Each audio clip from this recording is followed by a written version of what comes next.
If you've ever been into prepping, you may have come across the Survivalist podcast with Jack Spirko, and he goes into a lot of really important information as far as how we can create a resilient life, a prepared life, and he corrects me right out of the gate with my perception of what prepping really is.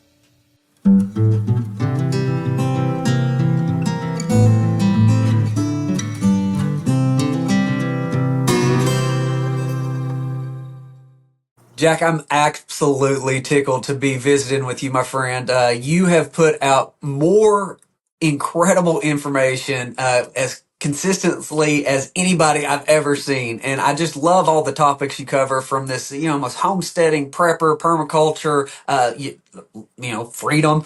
You just do a lot of stuff that is so cool, brother. So how did you get into where you decided to even start a survival podcast? So it was in 2008. I was in corporate America doing the corporate America thing. I was a co-owner and chief operational officer of a corporation. It was a holding corporation. We owned like 6 other companies. One was a marketing firm, and that was kind of my baby of the group. And I had picked up a new client. He was a financial advisor, and he wanted to do all kinds of stuff, and he also wanted to do a podcast. And again, this is 2008. This isn't where there's a podcast around every corner. And so I put a bid on the job. We won the job. I took it back to my lead developer, dropped it on his desk, and he said, well, I can do all of this, but I don't know jack crap about podcasting. Turned out all it was a WordPress plugin and a little bit of configuration. So I'm like, I'll sort it out. And I had this idea in my head anyway, so I built the podcast kind of like as a way to build a test case so that we could start offering it to clients. And after a few weeks of doing it, I'm like, this is something I'm going to do for the rest of my life. I think yesterday we did episode 3,443, if I remember right. So we've been around a while. I've won Podcast of the Year twice in the podcast awards that now are the Adam Curry Podcast Awards, and I beat Adam twice in his own awards. That was pretty cool. That hasn't happened in a while, but that was like midway through our tenure and what have you. And I mean, at this point, winning things and stuff is not really what I'm about. I'm just about making really great content. And we cover everything, all aspects of self-sufficiency, self-reliance, and liberty. And for the first 18 months, I did the podcast in my car. So there were no interviews, there were no call-in shows, nothing like that. It was all just straight me teaching different things and breaking different things down that were going on in the world, or teaching people how to garden or how to grow food or how to store food. And the reason, it's really the more accurate name of the show would be the Lifestyle Design Podcast. But I'm a marketer and I know about hooks. So in 2008, all of this stuff was building in the prepper space. And I'm like, well, it is survivalism. And I've always been a prepper, because if you're not a prepper, you're unprepared. And that's dumb. So I ran with that name. And I would say that it served well as the initial hook. Long term, it's probably been a little bit of a detriment in that you try to get people on to talk about things. Like I'm wearing a Bitcoin shirt today. So you get people from a Bitcoin company and they're like, well, we'll find somebody that's into prepping. No, money's a survival topic, dude. Just give me your subject matter expert, right?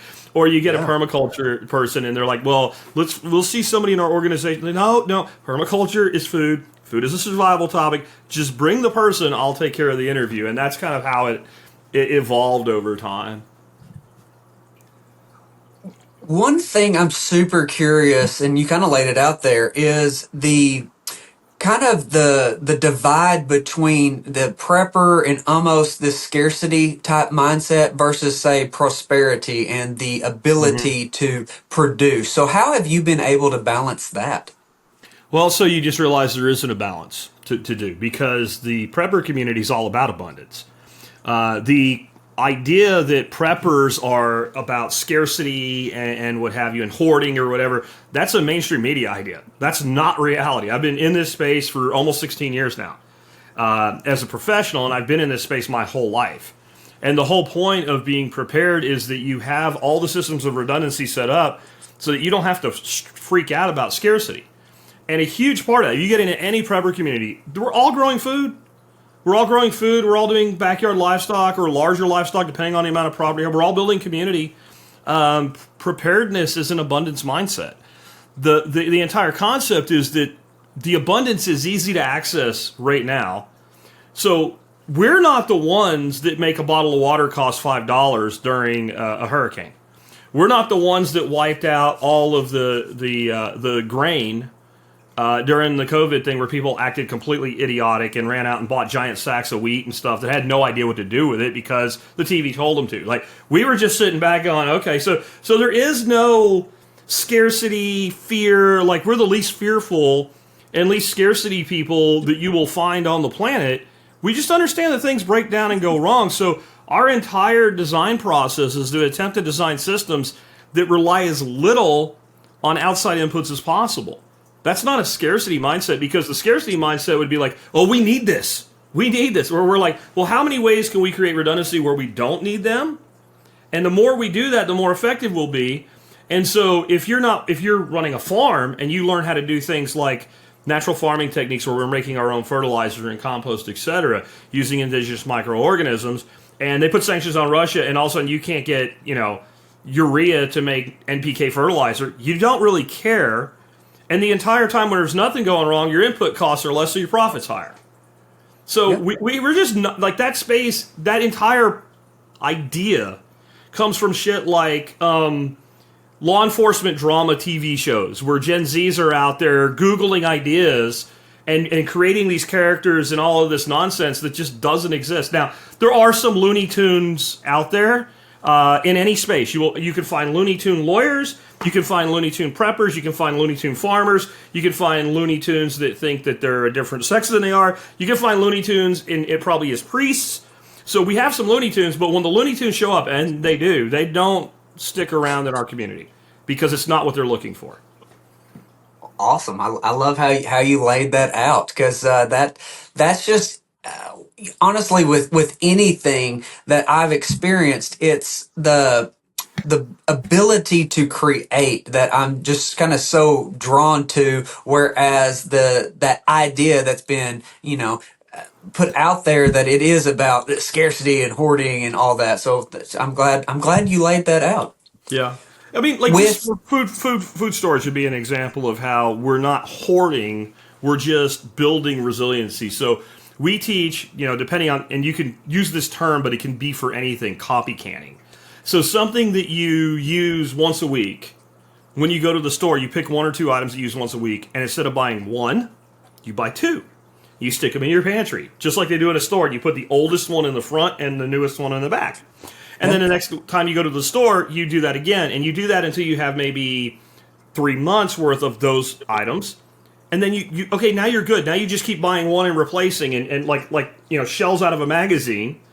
And now you move on to something else. And if you do that for a year, you end up with a really deep pantry, and you're following something we call eat where you store and store where you eat.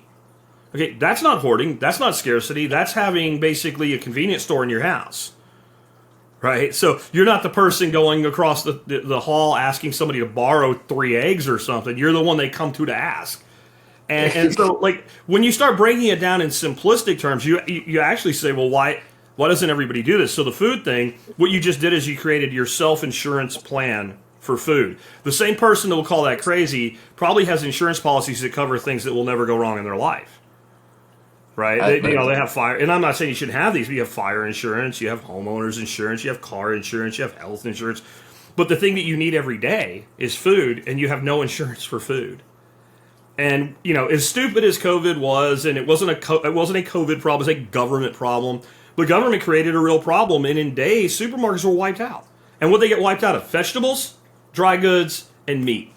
That's what they got wiped out of. What do we focus on? Vegetables, dry goods, and meat. So we didn't plan for the pandemic. We planned for systems to fail. Again, beautiful, beautiful. So we have a farmer's market in North Little Rock. And so during the COVID issues, we were completely wiped out on meat. Even the local, I think it really was...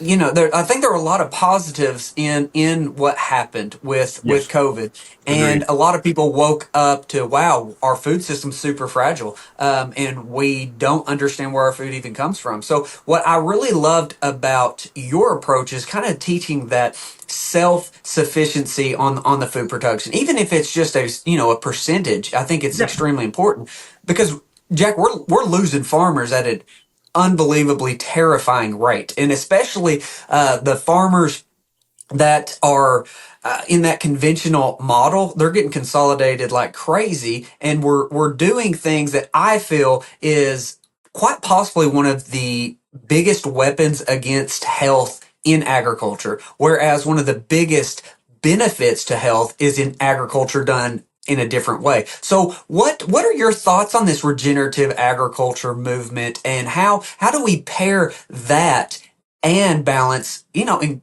creating some of our own food supply?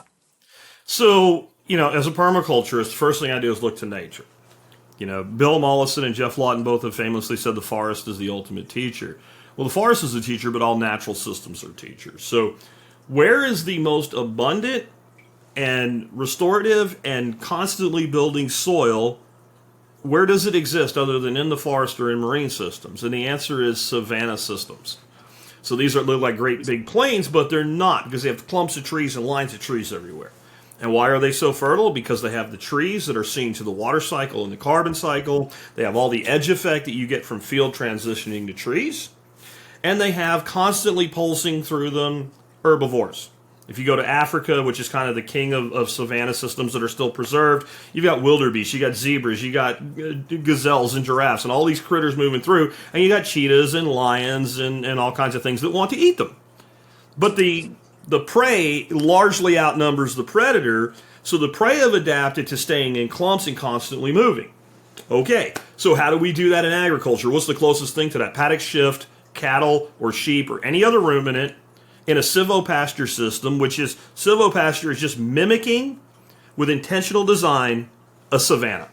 That's all that is. So instead of having these clumps of trees randomly about, maybe we're planting lines of trees, and then we can use like lower value trees further out, like locust or something like that. We can tack insulators right into them. We can run wires. Now we've grown our fence posts, and we create this framework where there's shade, there's edge, and maybe there's more like one level in where the cattle or whatever can't reach in and get it. We have something more productive like apples or stone fruits or something like that. So we have a second crop.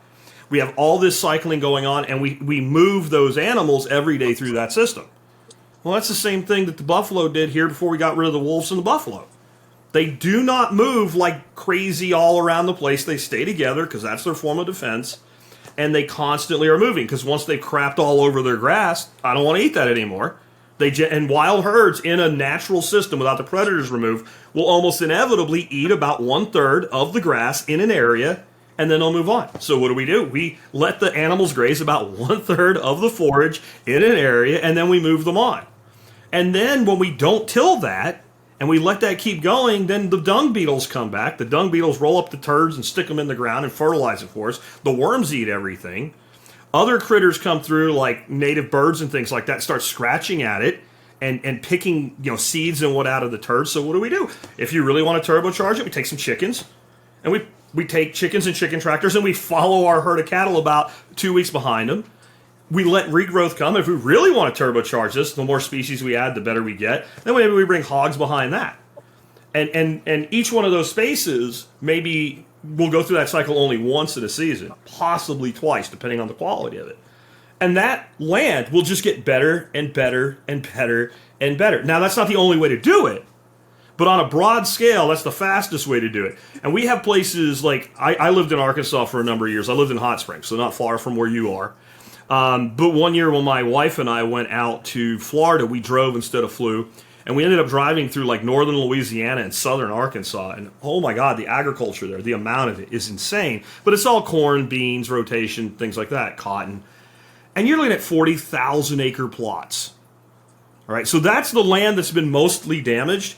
I can restore that with cattle. I could not restore that with, backyard compost. As good as it is, when you get into that broad scale of an ecosystem, we have got to start restoring animal life to that system. We've got to fix the chemicals that have been plowed into that system. The good news is as resistant as ag is, like general ag, they're starting to embrace this. We're starting to have like profits inside the system. I really recommend your folks check out a dude named Ray Oculeta. He works for NRCS. Like, he's right in the heart of the beast, but he's become like the biggest evangelist of like cover crops and rotational grazing and soil science that I have ever heard from. And he's managed to stay in that position and not get bounced out, right? I mean, maybe not being able to fry our bureaucrats, if you can convert one, like that works for you, right? So that's starting to happen. And more farmers are starting to realize like they can't afford the inputs anymore. So as soon as you accept that you can't afford the inputs, you only have one place to go, and it's this space. So there's a lot of folks that maybe they're not doing animals in their system. They're farming a couple thousand acres, and what they're moving to is a no-till cover crop rotation system where they're using different covers in between their rotations. And some are, if we made a spectrum, and I think we need a spectrum in our minds of like where people are on that ecological thing, because what happens is this guy's over here, he starts using cover crops, maybe once every 3 years he's still spraying glyphosate. It's not perfect, but he's about 1,000 times better than the guy down the road from him, and he's moving in the right direction. We should actually encourage that and be, because I find myself listening to a lot of podcasts and lectures and stuff, and these are people like Ray that are working in that space. If you tell that guy you have to go all the way to here, he's going to tell you to go get screwed, get off his property, and he's never going to talk to you again. But if you'll help him take a step, he just might take another 2 or 3 on his own. And this is going to be a long process. We've been farming this way since they invented the tractor.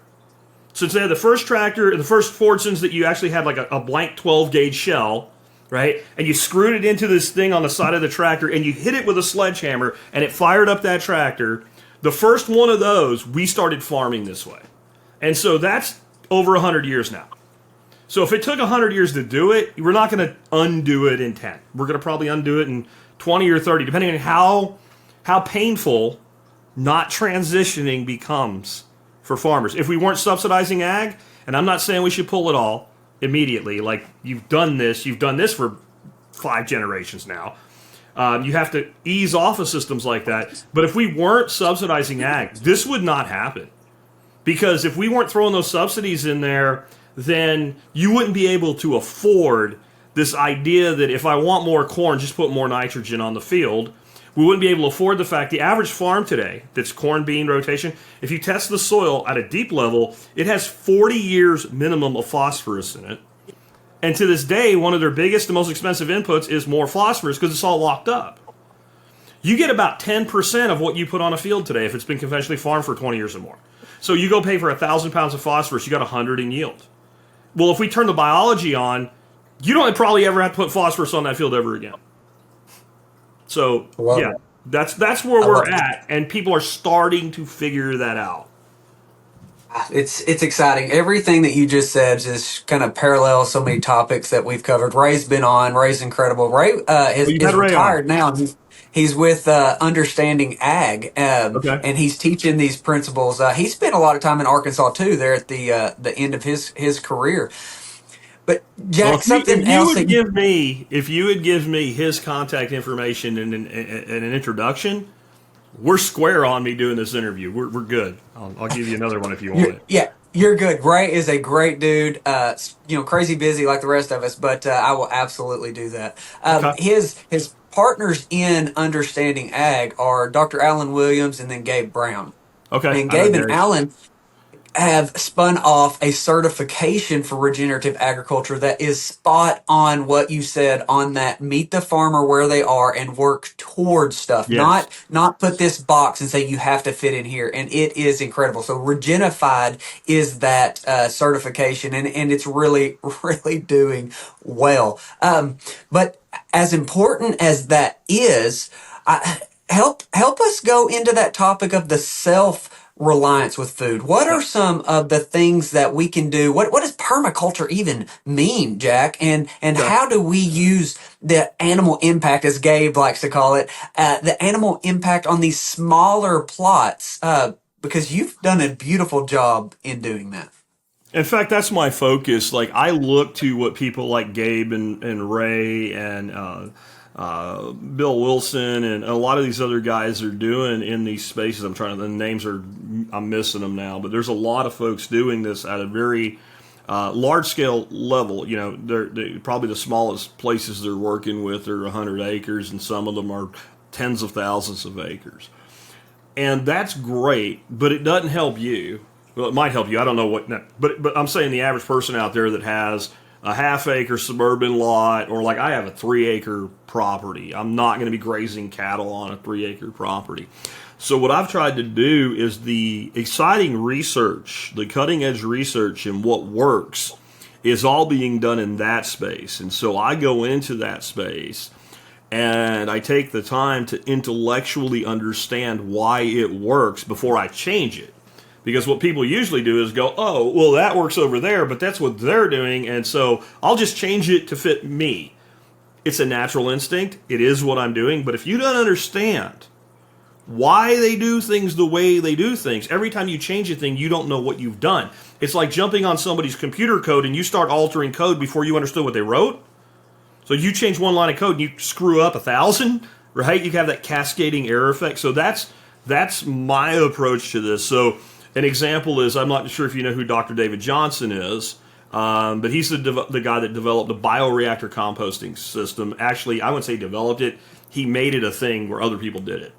And bioreactors are a static composting system. They're built in basically a cylinder. He uses concrete reinforcement steel to build his cages. They're about 5.5 foot tall.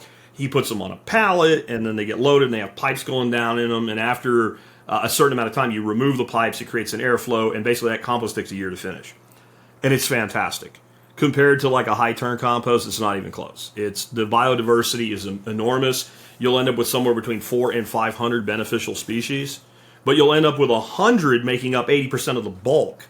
So when you first make this stuff, like 6 weeks, 8 weeks in, you'll have over 300 species already, but like 10 will make up 80% of the total volume. By the time you age it out, right? Well, here's the problem with that. It's 6 foot tall, and you got to load it. So what does a farmer do? A farmer pulls his front end loader up and sets it in a bucket and gets up and stands on another piece of equipment's roof and just pushes it in and wets it down. Okay, so what I did, I just built a course for this, and I have a site called Home Food Systems where I'm building out these courses. I took it and I built mine out of 3-foot goat fence. I did a lot of the same things. I made some changes. It's hard to explain without visuals, so I'll just let it go that I made changes. But before I touched anything, and before I taught it, I researched everything I could on what he had done, and then I took that research and I took it into other people's worlds like Elaine Ingham's, understand all the biological interactions. Then I made changes. Then I did it for 5 years, testing all kinds of different variables. Then I perfected it. Then and only then am I willing to teach it to somebody else, especially for money. Now, I shared what I was doing all the way through it and saying you can try this, but if I'm going to charge, and it's a $40 course for like 6 hours of instruction, plus bonus material and all. But if I'm going to charge somebody $1, then I'm going to understand it at a level where I'm comfortable saying, if you do this, it'll work. And that's the approach I took. Now, part of your question there was also, what is permaculture? Ask 100 permaculturists that question, you get 100 answers, right?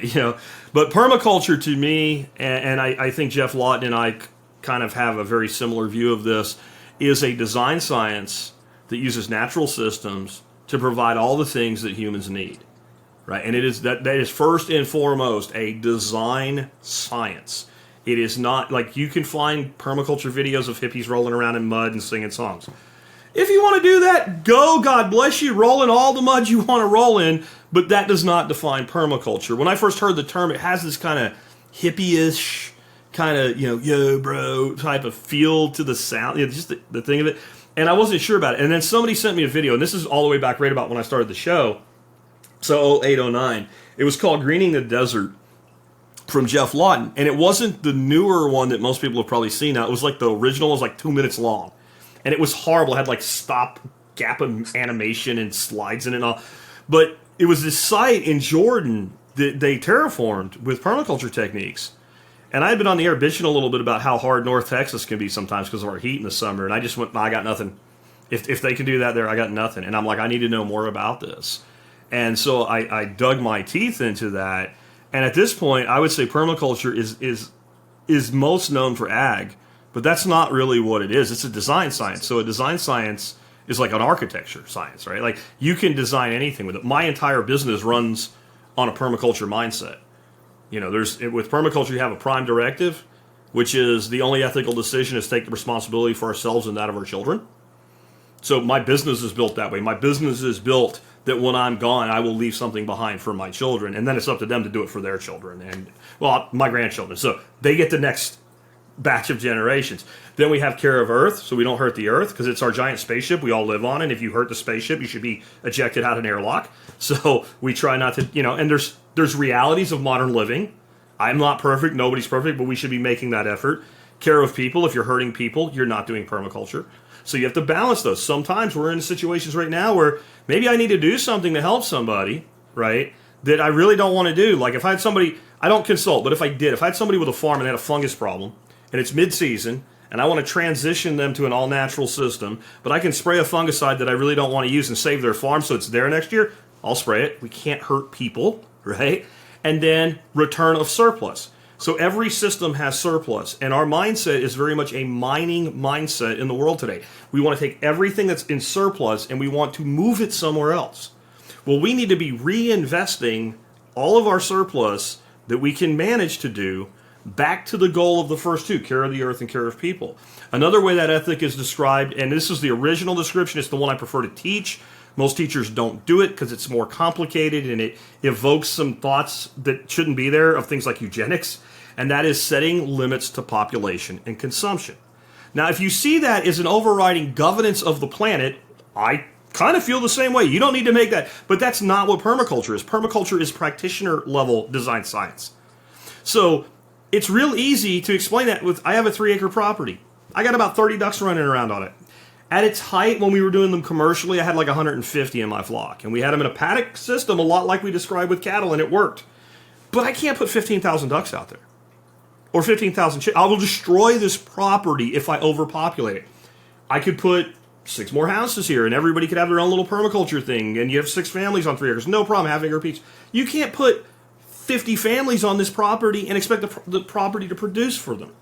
So that's what permaculture is. You frame it with that initial, and then it's so multi-layered after that. But everything begins with that anchor and with certain principles. And when you start using principles for your design, the beauty of that is principles are geographically independent. They are climate independent. They're elevation independent. They're topology independent. Like everybody, whenever you try to tell somebody to do something, well, I can't do that at my place. Well, you live down the road from me, so you probably can. But, maybe they do live on the other side of the planet or something like that. But if you're principle-based in your design, if I give you a Mollisonian, so Bill Mollison and David Holgram are the co-founders of permaculture back in the 70s. And so there's almost like flocks that kind of gravitate toward one thing versus the other. And there's tons of teachers, Lawton, Ben Falk, Alan Savory, Mark Shepard, there's all these people, and over time, these folks develop principles even if they don't intend to, just by saying something over and over again. So one of Bill's was everything gardens. Everything gardens. And so if you understand that principle, it doesn't matter if you're in Africa or Texas or Japan or Russia. It's irrelevant because everything gardens. Here's an example of that, and I think this is from one of Ray's videos that I saw recently. There's this farm that's been doing no-till and covers for a long time, and they had just harvested the corn, and they left all the stover behind, and they chopped and dropped it, basically, and then they planted the cover seed. But they had night vision out there. And before the cover's even up, you see all this dried brown carbon from these corn stalks. And in the vision, it's like night vision, but it's not the green stuff, so it was not as clear to see what's going on. You see these brown leaves, and they're being, moved, and they hit the ground, and then they twist just a little bit, tuck down a little bit, and stop. And when you look further, there's these giant night crawlers. Well, they're coming up through the soil. They're grabbing that leaf. They're pulling it into their burrow just a little bit and twisting and tucking, and then going back down the burrow. They don't want the leaf.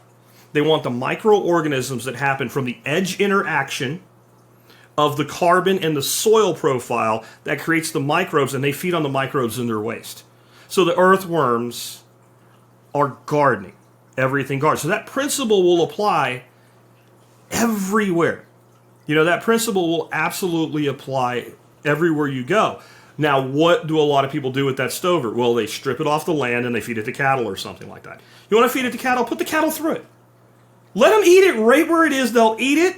And imagine if you wanted to make a perfect machine for nutrient cycling.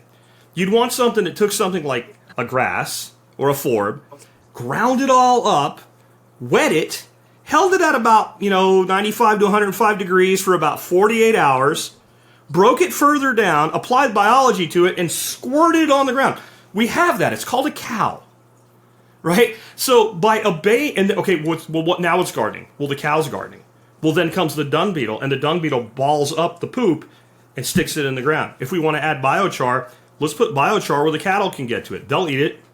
Animals love to eat charcoal. It'll increase their feed efficiency by 20%. Now the carbon is in the poop. Now the dung beetle is taking the carbon that's in the poop in the form of biochar and sticking it into the ground.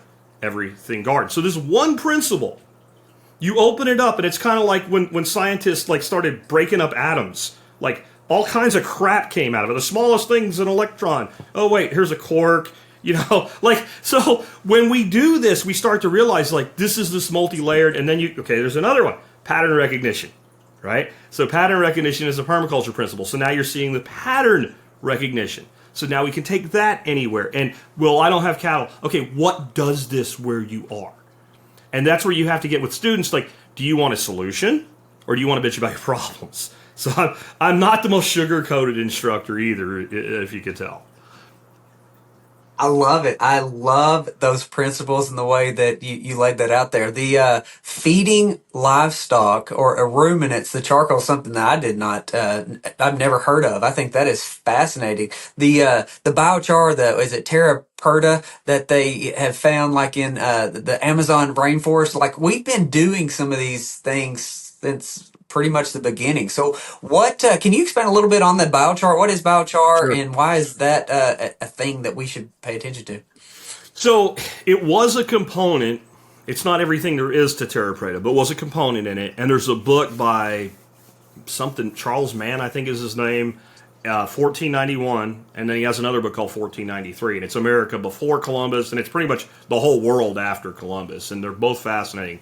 I would say somewhere between 5 and 10% of the first book focuses very heavily on the Amazon region, and I had heard about biochar. I'd actually had people on talking about it, but when I read the history of how it was used by native populations to grow food in the Amazon, which we think of as just being this incredibly fertile place, it is not. It's very good at growing trees and shrubs and vines. It is terrible for growing crops that we think of as food crops. It's awful because it's very clay, and it's the best way to think of it is a wet desert. There's plenty of moisture, almost no nutrient, and the nutrient layer is very quick to break down. It's very brittle. It's right at the surface where all that leaf fall meets the surface. As soon as you peel it off, you get 1 or 2 good seasons, and it's gone. So these people that lived there, in order to grow their civilization, had to figure things out. And indigenous people, it's not that they're better than you. It's not that they're holy and blessed. It's that they have to pay attention to nature or they will die. And generally when we have to pay attention to something or die, there's nothing that quite gets your attention that way. So they had developed all these methods of cooking. And contrary to vegan lore, the native peoples of this continent were incredibly carnivorous people, but they also wanted the stability that came from some level of horticulture, which I actually, for this, preferred than to the term agriculture. Horticulture is the culture of plants. Agriculture is the culture of fields. That's an important little distinction there. So these people, they're living in the jungle. Obviously, if you're in that situation, you don't have modern plumbing or whatever, you need water. They live close to bodies of water, so they're close to the river. They have fish, and they have terrapins, which are a kind of turtle, and all kinds of stuff, and they're eating, and they got to cook, and they got to clear areas. So they chop a bunch of stuff down, and they put it in a pile, and they light it on fire. And they figured out if we wait till it dries and light it from the bottom, the fire spreads everywhere and kills everybody. Right? That's not good. So if you wait till it's half dry, you light it from the top and it smolders and burns down, it leaves behind charcoal, which I don't think was probably what they tried to do, but they observed and interacted. Another principle, right? Principles are universal. Doesn't matter if you're in the rainforest or Texas, right? So they observed, hey, this charcoal stuff, animals eat it. Maybe we should try it. Oh, it tastes like nothing. I had a stomach ache and I ate some. Okay, there's the world's first medicine is charcoal. Predates any other medicine humans ever used. And then they realized they put a bunch, probably some guy, it's a lot of things happen by air. Put some in a bucket or something, it took a whiz in it, it didn't stink. Okay, so if we whiz and dump in this, it won't stink. They had tons of clay.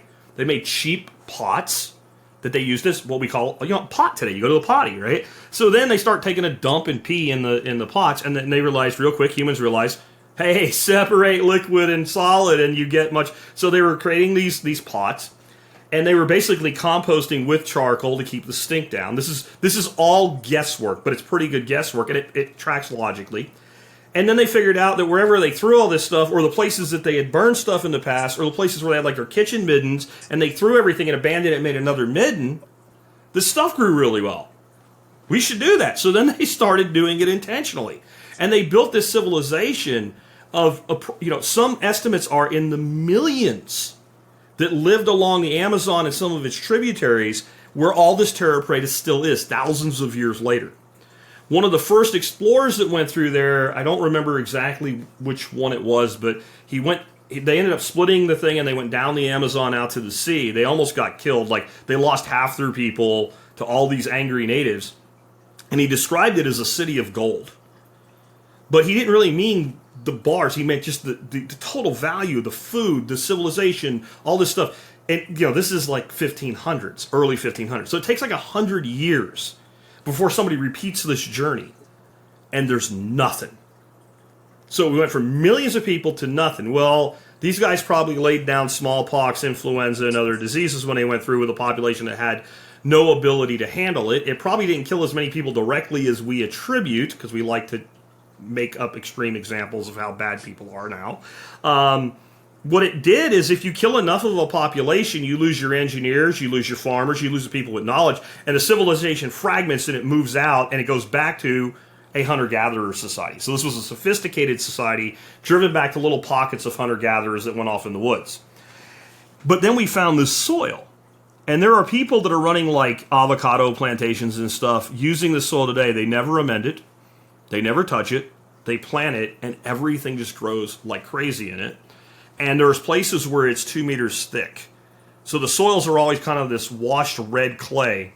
But there's if you want to see it, you guys do, go to Google, type in Terra Preta soil profile, click on images. And you'll see like a very famous picture of a guy with a 2 meter stick down in this hole that they segmented. You can see this dark black soil all the way through. But it's not just the charcoal. First of all, the charcoal, it has to be biochar if it's going to do what you want it to do. And so, can't get into exactly how to make it, but you're basically burning carbon in low oxygen, high heat environment. You're roasting it. And you have to do it long enough that you don't turn it to ash, but you also burn off all the volatiles. So if you think you made biochar, pick the charcoal up you think you made while it's dry and drop it. If it sounds like glass, you probably did. Now rub your hands on it. Get your hands looking filthy like a coal miner. Turn the water on and wash your hands with nothing but water, no soap. If your hands come like 99% clean, you definitely have biochar. If you go get, Kingsford lump charcoal, can I just use that? No. No, because if you do that with Kingsford, you'll end up having to use a lot of soap because there's tars and other volatiles because they're making something for you to burn in a stove, not bury in the ground. So they take all of this, and then if you look at this charcoal under a microscope, there's edge, another principle, use edges and value the marginal, right? So all abundance is on the edge. So you get this little tiny piece of charcoal and it has a surface area of your bedroom because of all those ins and outs on it. And all those microorganisms colonize that. And with the Terra Preta, this has been done to a level that they literally will, some of these farmers will scrape small amounts of the soil, put it in a bag and sell it to people that will use it for like container gardening and what have you in Brazil and Argentina and places like that that are kind of in that South American area. And they don't really have a lot of ill effects. They don't it's not like they're selling the value of their land because they take in small amounts at a time. And since it's biological, it grows back. And I don't mean the charcoal grows back. That's impossible. I don't mean the base soil grows back. I mean the biology repropagates. And some of these sites, 7,000 to 9,000 years of sustainable soil. So when I teach fertility building, I teach, first of all, when you get a piece of land, it's probably asked for fertility. So first you have to build it, and then season after season you have to increase it. But if you want it to be regenerative, you have to hold it. You have to hold it. So I got a little riddle for you.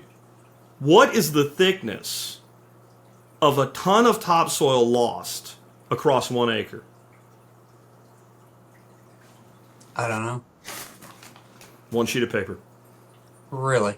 If you have a farm and you're losing a ton per acre per year, that's how little you're losing. One sheet of paper.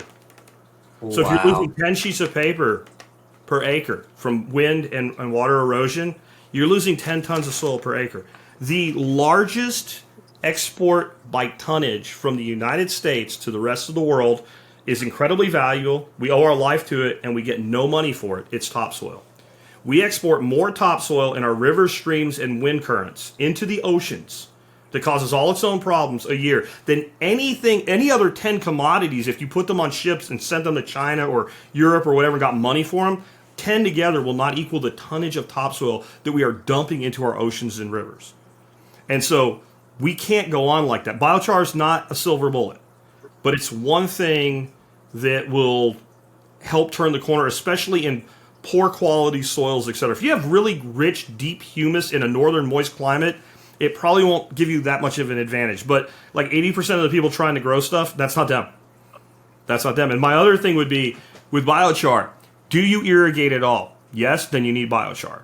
Because one of the, like, I've got 40 uses for it that don't have anything to do with direct agriculture, but one that does have to do with direct agriculture, it'll hold 7.5 times its weight in water. So roughly 1.1 pounds of biochar will hold a gallon of water.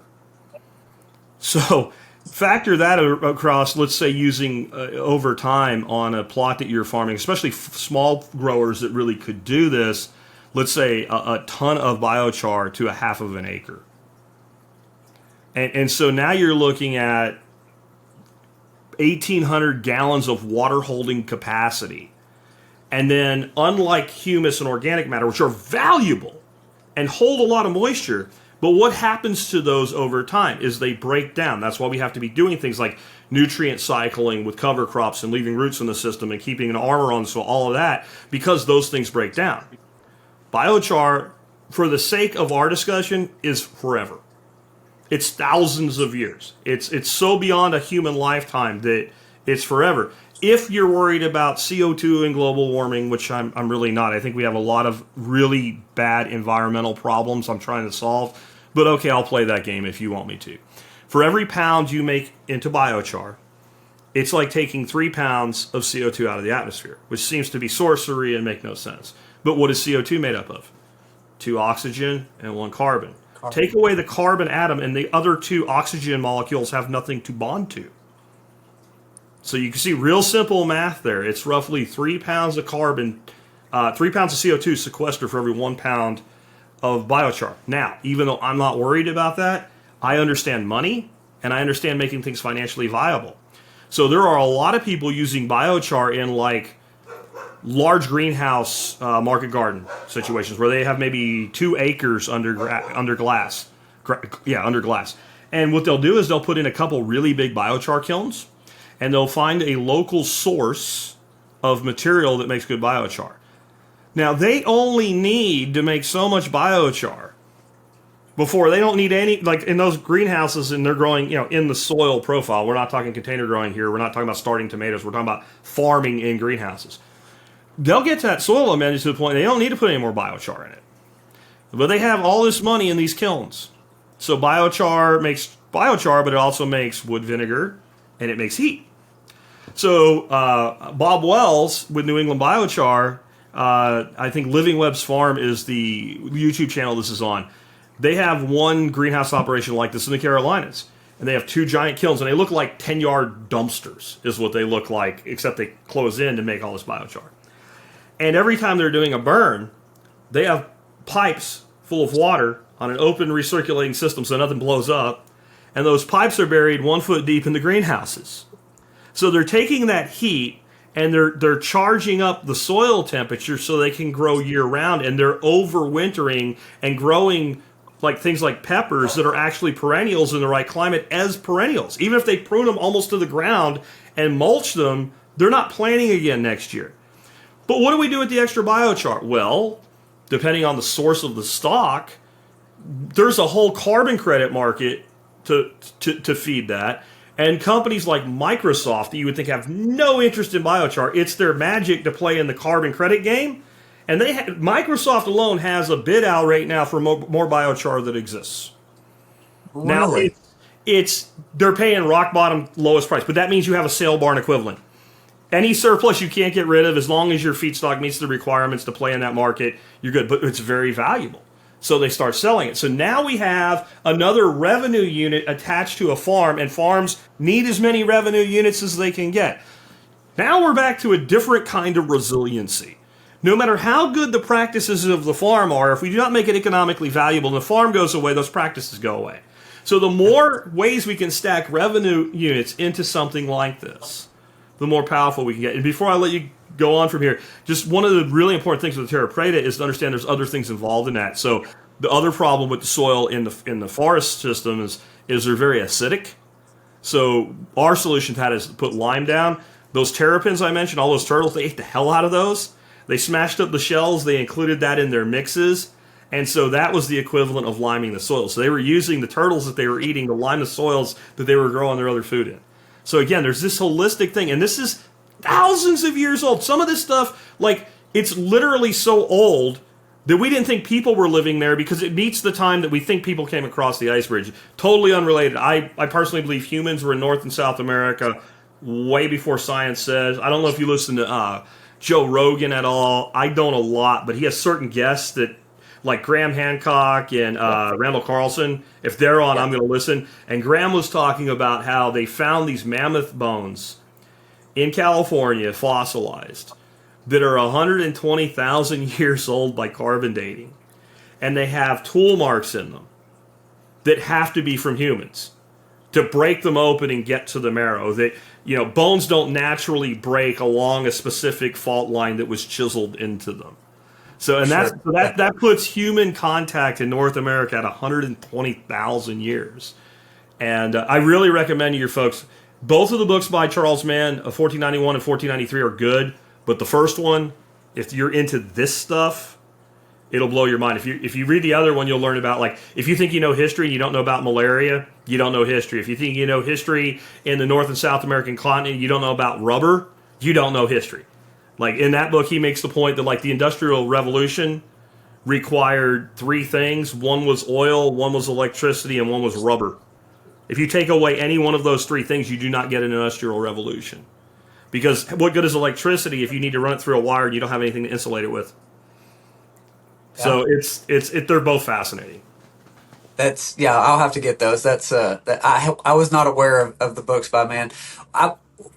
As you're talking about the biochar, I'm thinking back to, like, the local Arkansas industries that potentially could play into that. So, like, pecans, the pecan hulls, rice hulls. I don't know if that'd work or not. And then you go, more towards Georgia where you got all the pecan or peanuts. So what can you see dovetail in that as a quote unquote waste product? Although the rice hulls, they probably go mostly to broiler houses around here. But how do we dovetail that into being able to, supercharge this movement? So the best biochar is going to be made from hard or softwood versus these other, and you can do it with these other things. And some of it's okay agriculturally, like nutshell is okay, but it has a lot less of the porosity. But it has other uses. So it's a carbon sequestrant. It's going to make heat, right? Which is good if we can harvest the heat. But what it's really good for is industrial applications. So they use it in road base now. And so not only have we reduced the cost of the road, we've extended the life of the road using biochar. It actually lasts longer, and we can play in that carbon credit market. It's also very good at knocking out EMI radiation. So I listened to one architect, for instance, and she's trying to build, like, this test case house that she's living in. And she made one of her rooms in the house with biochar at like 20% in the plaster. Walks in the room and her cell phone won't work. So we have ways that we can use it industrially to block electromagnetic radiation. But it also is incredibly insulative. So let's say if you built a house with this stuff in the walls, you have a much more insulated house. You're going to have a longer living house. All those little pores that are in there create more interlocking of whatever your material is that the house, like the concrete or whatever, is actually built out of. And it makes for a stronger product. And but I can't use my phone in my house. Well, you put a repeater and you're done, right? Like I have Wi-Fi in my house. I'm sure you do. We have tech for that. But then your heating bill's lower, the amount of EMI radiation you're taking in is lower. And again, there's a tremendous number of uses for it. All of that type of biochar would actually be great for feed additive. I mentioned the feed efficiency. Now, here's an interesting thing. You can feed your animals biochar, but by law, you're not supposed to mix it into the feed. I mix it into the feed. Go sue me. I don't care. But especially a commercial farm. But you don't even have, you can just put it out and they'll free choice eat it. Animals eat charcoal all the time. It used to be an additive in feed that people bought in bags. The feed manufacturers went to the government and said, regulate us harder, daddy, because it has no nutrient value in it. But if you're selling 20% less feed, and by taking away something that's a rather expensive ingredient, you can sell 20% more feed, and you're all about the bottom dollar, well, that's what you're going to do. So a lot of this tech, like you said, it's been around forever, and it's been slowly weaned away. Here's another, Bill Mollison was the king at blowing your mind. And in one of his PDCs, I found these old videos from the 80s of one of his PDCs. He was talking about wheat. And he's like, the wheat you eat today is garbage. It's not fit for human consumption. He's like, up until the 1920s, wheat had to be tested. And I don't remember the numbers, like 16 or 18% protein. If it was lower than that, it was considered unfit for human consumption and only for animals. But there's more to it. So we all know the nostalgic pictures. You got the wheat field. All the sheaves of wheat are in stacks in the field. Well, they didn't do that because it looked cool. They did that because if you stack a bunch of plant material together in a field, just like when you stack tobacco leaves together to cure tobacco, it ferments and it heats up. So it had to be tested and it had to be fermented in the field for something like 9 or 20 days, somewhere in there of days. And so that was the wheat that your great-grandfather ate his bread from. And by the time we got to World War II, that was gone and forgotten about like it never happened. So there are so many things that we knew what to do, and they were taken away in the name of profit and efficiency and more production, because we were under this Malthusian idea that the population was going to run away and everybody's going to starve to death. That's another cool thing in Charles Mann's books. He goes over the origin of Malthus. Malthus was a philosopher in UK, England at the time, right? And he said that basically the human population was going to outstrip the ability to feed itself. And as much as that's been talked about and regurgitated, it's somehow never actually happened. It's almost like biological life forms evolved to the level that they can be sustained at, right? It's kind of a crazy, principle. Yeah. I love it. Man, I could talk to you forever. I want to hit on one thing real quick before we start wrapping up. Just had Matthew Lasky. I don't know if I pronounced his last name right, but he wrote the book Fiat Foods, and he laid out an incredible story behind all of that. But that leads me to another question. As you're sitting there wearing, the Bitcoin shirt, why is another financial option or solution so important for, say, regenerative farmers or people that want this, liberty and freedom? Yeah. Why is it so important, Jack? So, on some level, Obama was just whining and complaining about a variety of things. And one thing he said about Bitcoin, he said, it's like everybody walking around with a Swiss bank account in their pocket. And I'm like, dude, in an attempt to criticize it, you just gave Bitcoin the greatest commercial that it's bigger news than an ETF. Thank you, bro. I really appreciate you saying that. And it's kind of better because the return on it over time exceeds the interest rate that a Swiss bank will pay you. And the only reason that most Americans don't have a Swiss bank account is our government made it impossible to do business with us unless we're rich. Right? On purpose, so they had visibility in our finances. So there you go, right there on a short answer. On a longer answer, I'm a big believer in taking my surplus capital and putting it into the best battery in the world. And so if you don't understand energy, it's very hard to understand Bitcoin. People say it's backed by nothing. Well, no, it's backed by security. That's what it's backed by. The fact that I can send you a payment in Bitcoin and you can absolutely know that it's a valid payment. And I can do that and you can receive it. And as long as you're not dumb and use some sort of service for it, you use your own custody, there is nothing that can ever prevent me from giving you my value and you exchanging your value back to me. So all these talks of CBDCs, which are central bank digital currencies and all, you can forget about it. But the Fiat Food book, and I haven't read the book, but I very well understand the concept, and I use that term. I use peak fiat world is the term I use. Like everything we have fiat housing, we have fiat cars, we have fiat food, right? And fiat, it's really a bad term in my opinion, though. We're stuck with it. It's like Bitcoin wallets shouldn't be called wallets. They're not wallets. A wallet is not what they are. There's nothing in them. They are an access device because all Bitcoin exists on a blockchain. We won't get into. But the fiat food thing is that if we can just print more money, then quality takes a back seat to quantity. Because the large-scale producers using something called the Cantillon effect, which is the closer you are to the money spigot, the cheaper money is. And if you can resell money like a bank, how much money do you want to borrow at a quarter point if you can loan it out at 2.5?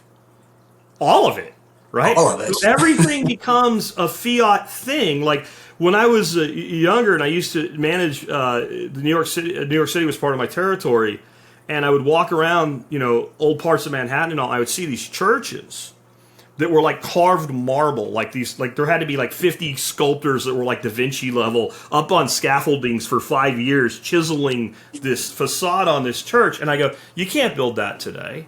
That was built when gold was money. So what Bitcoin is the best store of value we've ever had. I'm not even big on spending it unless I have to. And there's a lot of people in my space with the Bitcoin stuff that are like, no, we need to spend it to make it successful. Okay, you spend yours. I look at it this way. I'll give you cheap fiat dollars, and if you want Bitcoin with your profit, buy it, right? And I'll spend some of it and all, but if you want people to spend Bitcoin, this is where the whole shift has to come, and we're miles from it yet. Then you have to build me a house that I know I can leave to my grandchildren with very little maintenance. That's what you have to. You can't build me a stick and brick house that's going to be literally falling apart in 15 to 20 years.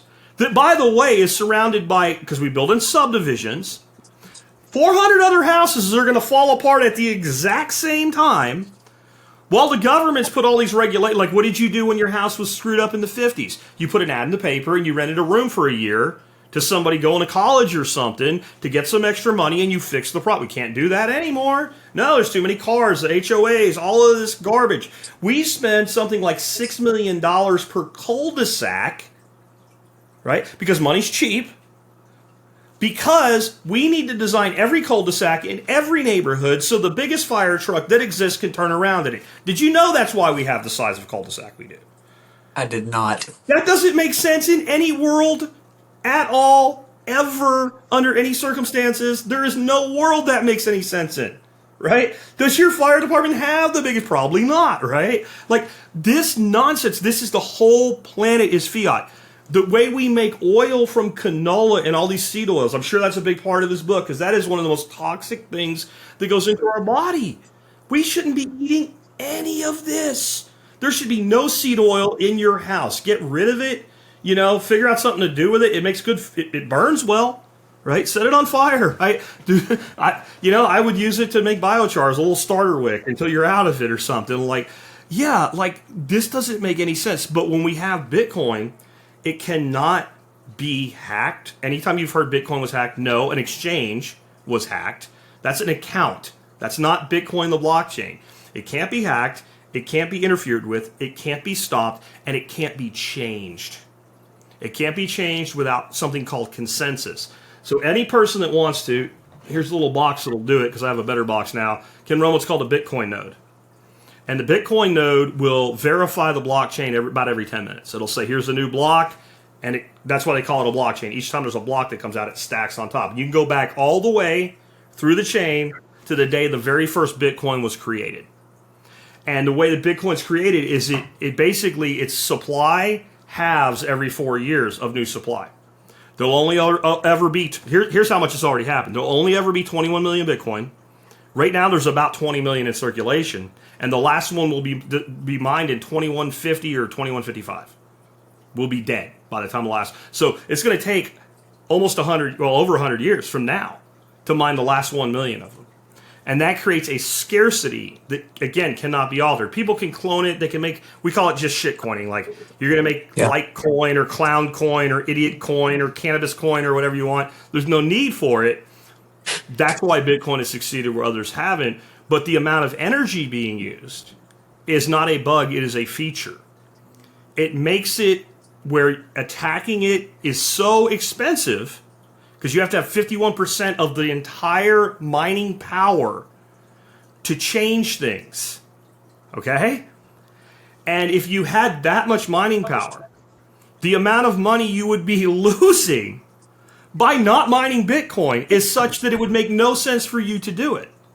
And every time a new miner comes online, the cost to do that goes up. And then we get into the whole, you're supposed to be for restoring the earth, and what about the energy? Well, Bitcoin miners want to spend the least they can on energy.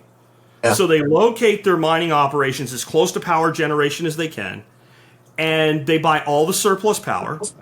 And then when you have these things like, use less heat, use less air conditioning, whatever, they have deals with the power generation people. They can shut off their operation in 5 minutes. It's the only thing like that exists. And they're not making money during that period, but they're willing to do it for the cheap energy when it's in surplus. Because every power generation facility makes more power than it can send. All these people talking about renewable energy, if you can't tell me what attenuation is and impedance is without Google, I don't want to hear your opinion on it on power generation.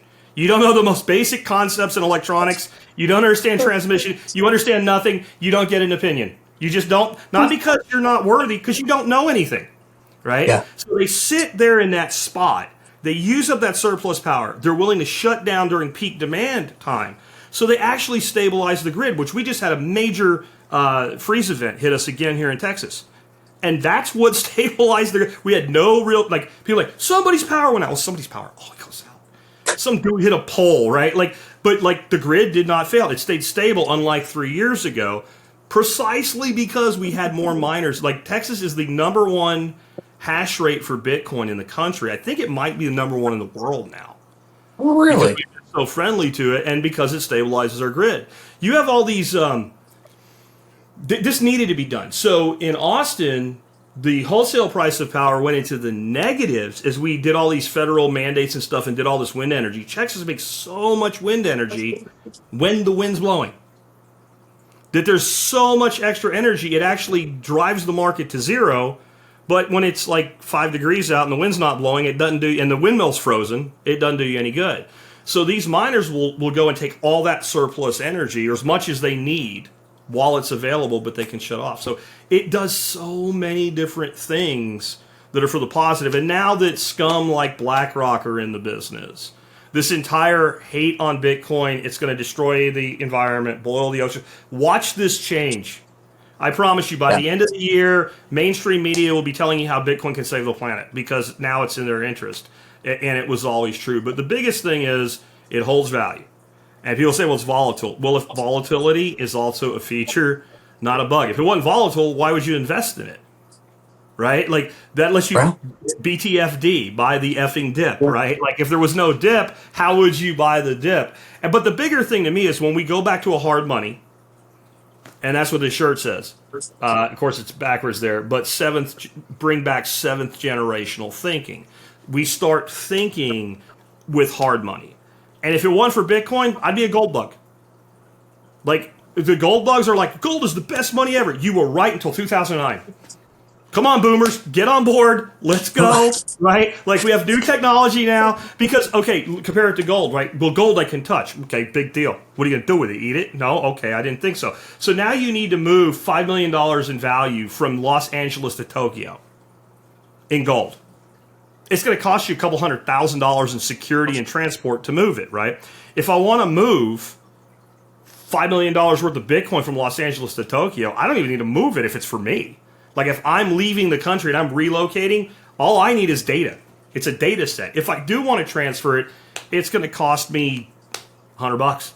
For all the talk of high fees and stuff, little transactions are very expensive. Big transactions are very cheap. And this isn't a cryptocurrency show, so we can't really get into it. But we have things like Lightning and Liquid for moving small amounts very inexpensively, very fast. Yeah. So I'm on a protocol that has various clients instead of a platform, but it looks like Twitter, called Noster. And so you have to think of Noster not as a Twitter clone or a social media clone or anything like that. It's a protocol like email. So I think you use Gmail, right? Mm-hmm. Is that right? So you use Gmail, so you use a cloud email service provided by Google. I run my own server, and I use a client called Outlook to pull down my mail. So one protocol, two totally different ways that it can be used. That's how Noster is. So you use a client like one I use is called Primal. There's one called Snort. There's one called Damus. There's tons of them, and it's just mostly like people are building other things on it, like video and stuff like that. But mostly it looks like Twitter for right now. But we have things called zaps. So instead of liking something, you post something I think's badass, I might throw you 100 sats, which is like 3 cents, and it's instant and it's unstoppable, and nobody can do anything about it.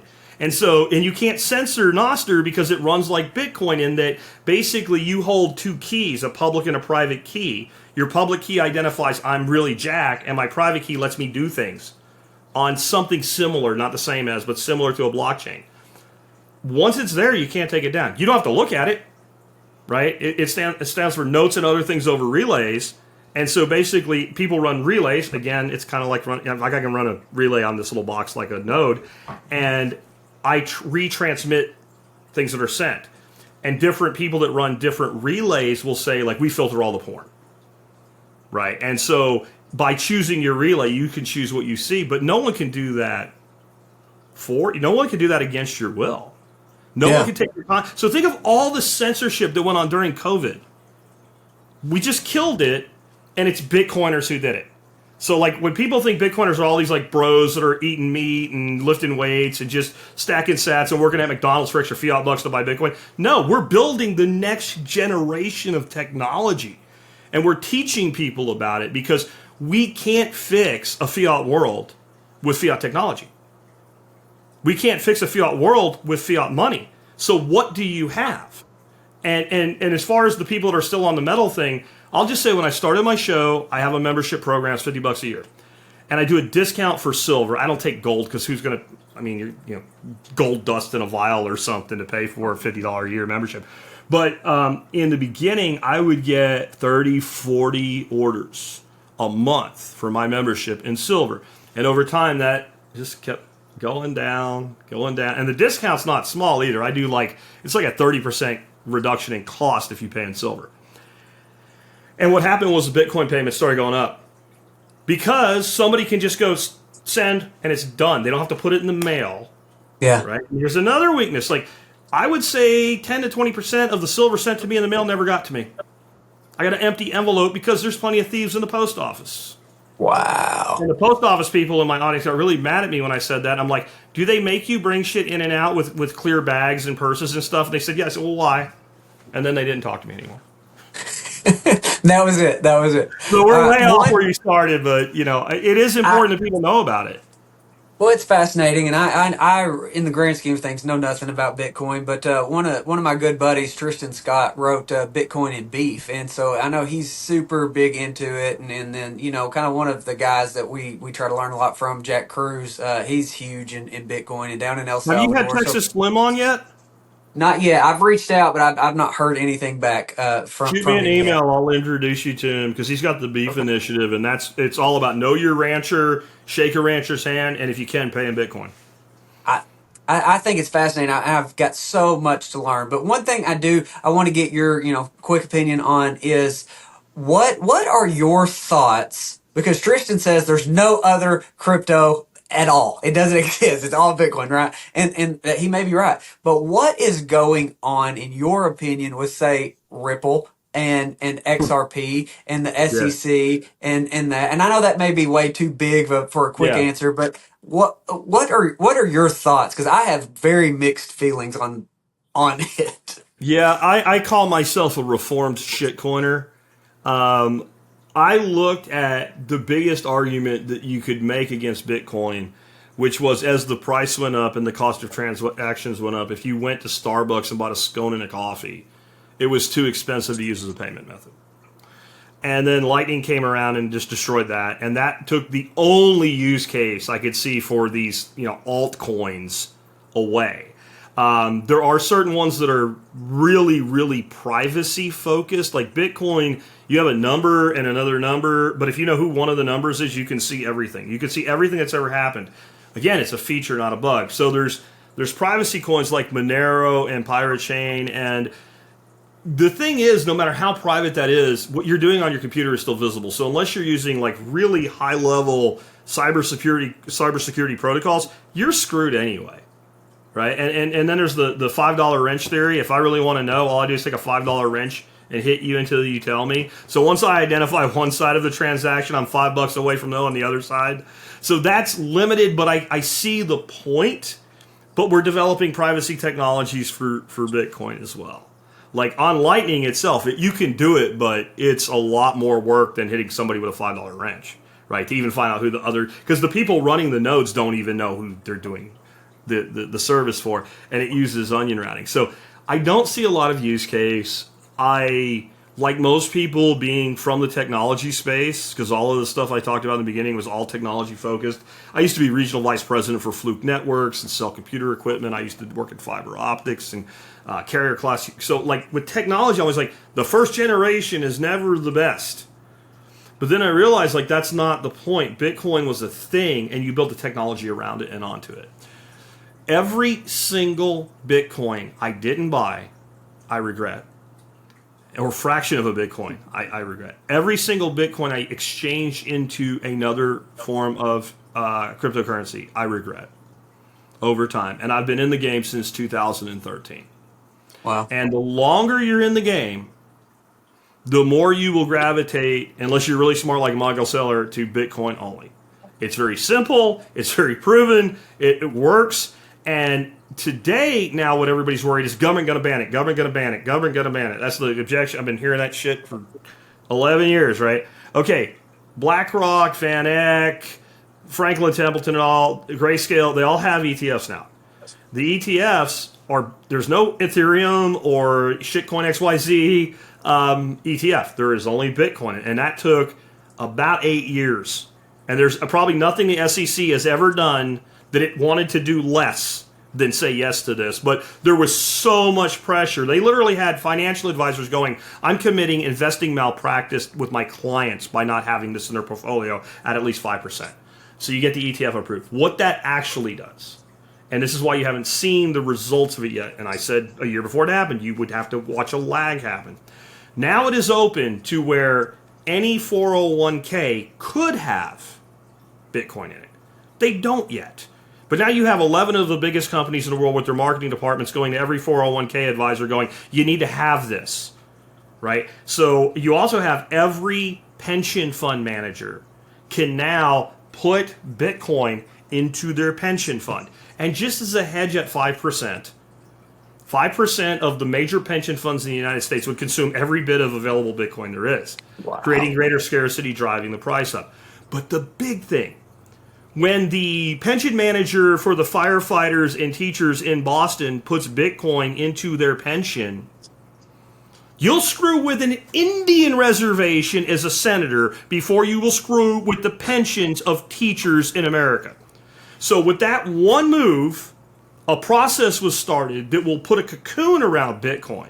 Now, will there be some others? Maybe, I don't know. But right now, it's only Bitcoin. And that cocoon is, you can't touch it anymore. Elizabeth Warren can run her fake Indian mouth about it all she wants. And, you know, people that get in a lot about them, like, okay, go back and look. I think she became a senator in 2008 or something like that. She's never put out a bill that ever passed anything ever. She is used to make noise. She doesn't actually get anything done. That's her purpose. All of these people have different purposes. That's hers. But you can't do this now. When BlackRock wants something, as much as I hate it, when BlackRock wants something, they get it. I mean, they've got every single one of those people in their pocket. Jamie Dimon, who is the CEO of Citibank, right, that was 1 week before the ETFs got approved, was in front of Congress saying it should be banned. His bank is like enabling like 3 of the ETFs to even do business. So this world is like, this is over. Like people say, I wish I would have known about Bitcoin was $1,000. It's much safer now. It's much more proven, right? So, you know, if you want to buy shitcoins, I don't tell other people how to live. Go ahead and do it. But long term, you're going to regret it. And if you understood how easy it is to create one out of thin air, right? And you have two worlds. You have coins and tokens, and this is getting technical, but the whole token universe is like the Ethereum side of things.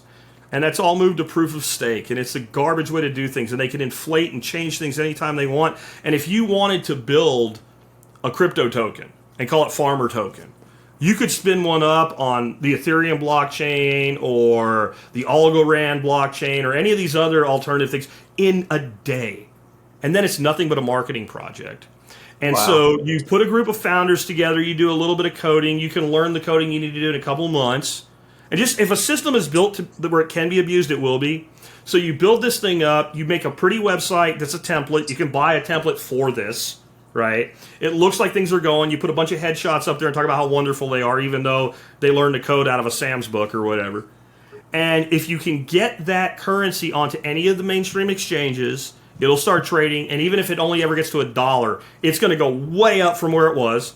But you and I, we create Farmer Coin because we're not, upstanding individuals. And we decide as the founders, we deserve a founder's reward. So we both give ourselves 20 million tokens. Why not? We made 500 million of them. We go into a very strong marketing campaign. As our currency develops any amount of money, we also have another we call it a development fund. And we pay for all the people to do all the shit for us with our own money. We print it out of thin air, just like the banks. Okay? Just like the banks do. Create money out of thin air, fractional reserve, bam. So we fund everything. We drive the price up. It's like dumping all your shares in a phony stock. You dump all your shit, you turn it into the fiat money you told people they didn't want, and then you haul ass over to Europe and have a vacation for a couple of years, and we sit down and we figure out, what are we going to do? Farmer work, what do we do next? Right? And we spout out bullshit like, hey, the agricultural market is the most important market in the world, and it's measured in trillions of dollars. Doesn't mean they want our stupid shitcoin. Right? So it's that easy to do. And now that it's been going on for about 10 years of this nonsense, all of these people now work together. It's very incestuous, and they're all planning their next one to roll out. And watch it happen again. It'll happen all over again. You're in the middle of what's called a cycle or an epoch in Bitcoin. The halving will come in about 2 months from now. Since it's math, we can predict it very accurately within days. It might actually be on day 420 this year. That'd be fun. And when that happens, everybody starts buying in like crazy, and then the price doesn't move much because it takes time for that supply shock to hit. And then by the end of the year of a halving is when you're flirting with all-time highs and blowing through them. And after that cycle, then you have what they call altcoin season, and all these shit coins moon. All these phony founders cash out and go away. And what I would tell people to do is just go, if you're going to play that game, know what you're doing. Go back in time. Go to 2016, 17, 18, 19, 20. Look at the top 10 projects that aren't Bitcoin or what's called stable coins. Those are the ones that are, one coin is $1. So take Tether and Bitcoin out of that. And other than Ethereum, you won't see the same names year to year. They all go away. They all fall because the people in them rake their money out of the system, and they're just suckering people. So, long answer, but a complete one, because when you just say it's garbage or whatever, and people are not educated and informed on what's going on, they think you're just a hater. No, I did this. I went through. I had plenty of people come to me and go, "Why don't we create a coin together, like survival coin or something like that?" Get away from me, because I knew there was no reason for it. But I would look at these other use cases, like Algorand came out with something pretty cool where you could basically, it was like allowing people and storing on a blockchain to do things like if you're a vineyard, they could actually own 5 grapevines. And those were called non-fungible tokens. And I'm like, there's a use case. That's kind of cool. And you think of like the wine guy that has like the really expensive wine seller bringing out his bottle of wine. This was grown on my vine in, Tudusco County. And this was grown in they're my vines. So all of a sudden this guy owns vineyards all over the country, but he owns like 5 vines. Yeah. And the only reason you would need a token to do that is so I could go, I don't want my vines anymore, sell them to you. Well, we have other ways to do that. Like, everything I tried to make a use case for eventually crumbled apart. And I also realized the potential to rip people off with it. And again, if the potential to rip people off is there, it will be used. You can't rip people off with Bitcoin because you have no control over it. You can't make the next Bitcoin. It does. So what you have is absolute scarcity with Bitcoin. Before Bitcoin, there was no absolute scarcity that humans could actually exchange. If the price of gold doubles tomorrow, what will they do? They'll dig deeper, harder, and faster and destroy more of the environment to get more gold out. And there is a finite level of it. We're so far from how much we can take. And then there's an asteroid over here that's probably 50% gold or something like that at some point, right? So there's only, and if you just, so when we found absolute scarcity through Satoshi, who wrote the base code, whoever he, she, they were, right? Because we really don't know. You do that once, and everything else is an attempt to rewrite history and discover a scarcity again that doesn't exist. So there's a long answer. I hope it helps. No, I think it's fascinating. It's obviously a lot to learn, but man, I have thoroughly enjoyed this, Jack. I appreciate your time, brother. Where do we send somebody that watches this and wants to learn more about either the permaculture, the homesteading, prepping aspects, or even Bitcoin? Sure. So the best way to do that is go to thesurvivalpodcast.com, and if you're like, damn, that's a lot of letters, tspc.co will redirect there for you. And once you're there, you can find all the episodes of my podcast are available. They're all free. We're on Apple, Stitcher, iTunes, all that. If you search for Survival Podcast, you'll find us. Again, we've been around forever. I think I have it set for the RSS feed, like 600 episodes are on the services, and then they age off. Because if you try to put 3,000 items into an RSS feed, it breaks. Right, so it's like but you can get all the way back to episode 1, which is horrible, by the way, because I was just learning how to do it. And then if you are on the Survival Podcast website, there's a tab at the top or a little drop menu if you're on mobile that'll say Get Social. And if you go there, you can find all my social media. So whatever you use, I'm probably on it. And you can accept Facebook because they pissed me off during COVID and I quit using them altogether. I live stream there because it's a button on StreamYard, but otherwise I don't have anything to do with it. I run a Telegram channel and a group. And so on my Telegram channel, like when a new show comes out or a live stream's coming up or something like that, I send out an announcement, but it's only from me. And on the group, it's like my whole community going crazy, plus the channel comes over, so you can pick and choose between that. And I just started building these courses, and the first one has just been released. It's on Bio-reactor compost, the stuff I talked about, the modified version from Dr. David Johnson, and that's like $40, and that's at homefoodsystems.com if you want to check that out. And I really encourage, if you are trying to grow food in your backyard, there's a reason that course went first. Biology over chemistry, anybody can do it, and it works really freaking good. And I designed it, if you've never composted an apple, right? If you have no idea how to compost, by the time you're done with that course, you know exactly what to do, you know why you're doing what you're doing, and you have the confidence that it's going to work. And for $40, I think that's a hell of a deal, so please check that out. If you get at least on my mail list or something like that, or my social, then when the next course that comes out probably next week, which is going to be absolutely free, so if you'd like, I don't know about giving this dude money yet, so I have a free course coming out on principle-based design based on Holmgren's 12 Principles of Permaculture and the Prime Directive and the Ethics. That will be available probably within a week. I did it all, and the last chapter I wasn't happy with, so I'm making myself redo it this weekend. Otherwise, my guy would have it up. So we have a lot of ways to get engaged with us. We do workshops on my property once a year. Those are transformative, life-changing events that form lifelong relationships. But I only take 50 students for that, and that usually sells out in about 2 minutes. So I'm serious. Like I get up in the morning on a Saturday at 8 Central Time. I make a link live in my Telegram, and then in 2 minutes there is nothing left. And it's $600, but it's like a 5-day live on my property if you want to camp, or get a hotel if you don't, and we feed you probably more in the value of just food and drink and camaraderie, plus the education. So we got a lot going on, and the best thing about my community is it's not just me, or it wouldn't be a community, it'd be a dictatorship. And I encourage people that are trying to build influence to do this. Don't be afraid to let go. So there are dozens of sub-communities out there that are tied back to us like a spoke off of a wheel. and I don't have anything directly to do with them. I might mention them, or maybe I'll pop in and say hello. But like, we have one just on the American breast chicken, a group on that I kind of started, turned over to some moderators, and like, y'all go do it. It's a breed of chicken that is raised in France that literally, if you feed it right, will develop marbling in the meat. And it's supposed to be the best tasting chicken in the world, and they're big, and they're easy to raise, and they're very productive. And so like, we have a sub-community on that, and I have dozens of those. And I also have, like, the biggest detriment to me is I encourage entrepreneurship.